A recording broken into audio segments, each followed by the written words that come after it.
émission Parole de dirigeants. Nous sommes avec la société Quantum Genomics et son directeur général Jean-Philippe Milon. Un sujet qui intéresse tout le monde parce que lorsqu'on voit les marchés en ce moment et les annonces sur les confinements, il y a quoi faire monter la tension. Et bien justement, nous allons parler d'hypertension artérielle. Jean-Philippe Milon, bonjour. Bonjour Fabien. Merci d'être avec nous. Vous en parlez mieux que moi, mais légère introduction. Quantum Genomics est une biotech introduite en avril 2014 qui développe de nouvelles thérapies dans le domaine des maladies cardiovasculaires, notamment l'hypertension artérielle et l'insuffisance cardiaque. Ça représente un marché, ça représente combien de personnes? C'est vrai qu'on parle de patients, mais c'est tout de même un marché. Combien de personnes? Un tiers de la population est hypertendue, donc nous sommes tous concernés, ce qui peut expliquer que nous avons beaucoup de petits porteurs qui sont également directement touchés dans leur famille. C'est un vrai problème de santé publique parce que les maladies cardiovasculaires restent aujourd'hui la première cause de mortalité dans le monde. Et ce qui est formidable, c'est que vos recherches là-dessus, et on va en parler, c'est une recherche française, ça me paraît également intéressant, ça avance très très vite. Où en êtes-vous dans les étapes? Alors ça avance très vite, il faut être très patient dans le domaine médical. 20 années de recherche avant de pouvoir mettre au point le firibastat, qui est le premier et le seul, l'unique représentant de la classe dite aminopeptidase A. En clair, pour faire très simple, on bloque au niveau du cerveau une enzyme qui s'appelle l'aminopeptidase A, qui permet de réguler la pression artérielle et d'agir sur l'insuffisance cardiaque.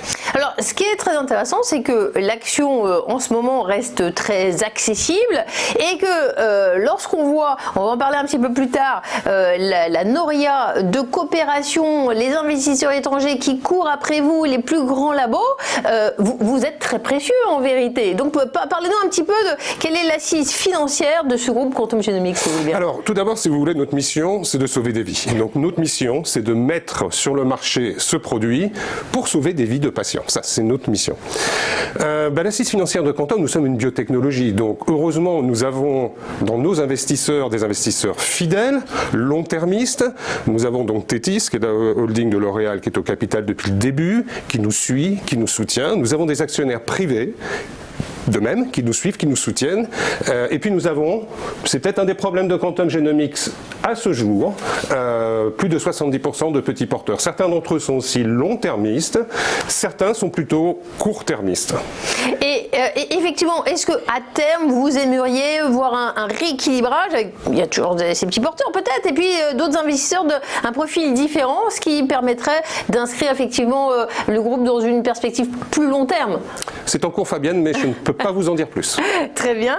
Et alors effectivement, on en parlait, c'est pas rien, hein, la société Family Office Tethys de la famille Bettencourt, c'est une assise extrêmement solide. Et puis, on se rappelle, il y a quelques mois, est-ce que vous pouvez y revenir, il y avait eu le confinement, personne ne savait dans tous les secteurs qu'est-ce que ça allait donner, et des tensions sur les fondamentaux financiers des sociétés. Et là, vous avez noué un partenariat avec Negma, et puis finalement, ça va tellement bien que vous n'en avez plus besoin. Est-ce que j'ai bien compris? Est-ce que vous pouvez nous en parler? Vous avez parfaitement compris. Alors, c'est Negma et Park Partners, parce que les gens mélangent les deux. Ce matin, quelqu'un m'a appelé en me disant « Oh là là, Quantum vient de nouveau de lever 24 millions avec Park Partners. » Je dis « Non, arrêtons la désinformation totale. Park Partners et Negma, c'est la même société. » Donc, au début du confinement, à l'heure où je vous parle, j'espère dire, oui, voilà, on verra ce qui arrivera. Comme tout chef d'entreprise, j'assume la décision de sécuriser la trésorerie de l'entreprise. Donc nous avons signé pour 24 millions, 3 tranches de 8 millions. Nous avons pris du retard sur les partenariats parce que, bien entendu, pendant cette période, nous avons travaillé. J'ai la chance d'avoir une équipe réduite de moins de 10 collaborateurs, mais une équipe motivée, une équipe soudée, une équipe avec laquelle je partage cette volonté de mettre le produit sur le marché, encore une fois, pour sauver des vies. Et pour sécuriser notre trésorerie, nous avons pris cette décision. Voilà, à la fin des 8 premiers millions, nous avons dit, on n'en a plus besoin. Les partenariats OEP en septembre, Kilou en Chine la semaine dernière, Xediton ce matin au Canada et d'autres à venir, parce que j'ai dit le succès appelle des succès. Certains ont dit c'est très générique, c'est facile de dire quelque chose comme ça. Voilà, une semaine après, et je leur redis la même chose, le succès appelle le succès et rendez-vous très prochainement. Alors Negma, où en sommes-nous? Negma, il reste moins de 400 000 €, donc c'est fini. Ça ne sera pas renouvelé, encore une fois. Et quand on a vu les ventes de ces derniers jours, la bourse n'a pas été bonne ces derniers jours, jours, pas que pour Quantum Genomics. Les gens disent c'est l'effet Negma. Il faut toujours un bouc émissaire, c'est l'effet Negma. Negma est intervenu pour moins de 7% des ventes. Voilà, donc je laisse tout à chacun conclure. En plus, je vois qu'il y a quand même des éléments extrêmement positifs. Vous avez publié vos résultats du premier semestre début octobre. Renforcement de la position de trésorerie, 13,2 millions d'euros.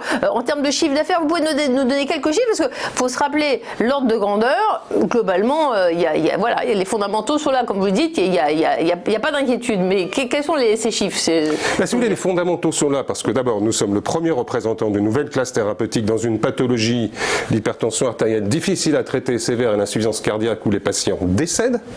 Point numéro 1. Point numéro 2, nous avons qu'un seul compétiteur potentiel et pas plus. Point numéro 3, une forte demande des autorités de santé pour ce type de produit. Point numéro 4, eh bien, écoutez, nous avançons, nous sommes en phase 3. En phase 3, c'est-à-dire la phase qui est juste avant l'enregistrement.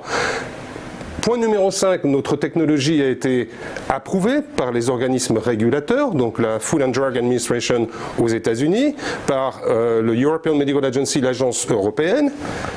De grands laboratoires ont travaillé pendant des mois et des mois. Donc, si vous voulez, aujourd'hui, une validation de la plateforme technologique et le plus tôt possible ce produit sur le marché, encore une fois, pour sauver des vies. Certes, satisfaire nos actionnaires, c'est très important, mais avant tout, sauver des vies. Alors, aux États-Unis, le secteur des biotech est porté au nu. C'est beaucoup de sociétés, beaucoup d'argent des investisseurs. Est-ce que ça vous tente d'aller être coté un jour aux États-Unis? On a vu des entreprises françaises franchir le pas. Quels enseignements en tirez-vous? Bon, d'abord, aujourd'hui, avec le partenariat annoncé avec Zediton au Canada, nous sommes à la porte des États-Unis. Voilà, j'en dis pas plus. Aller au Nasdaq? Pas maintenant. Non, pas maintenant. Pas maintenant, je vais vous dire pourquoi. Premièrement, ça coûte beaucoup d'argent. Et l'argent dont nous disposons, nous l'investissons dans les études cliniques pour mettre ce produit sur le marché. Point numéro 2, c'est créer aussi une infrastructure aux États-Unis.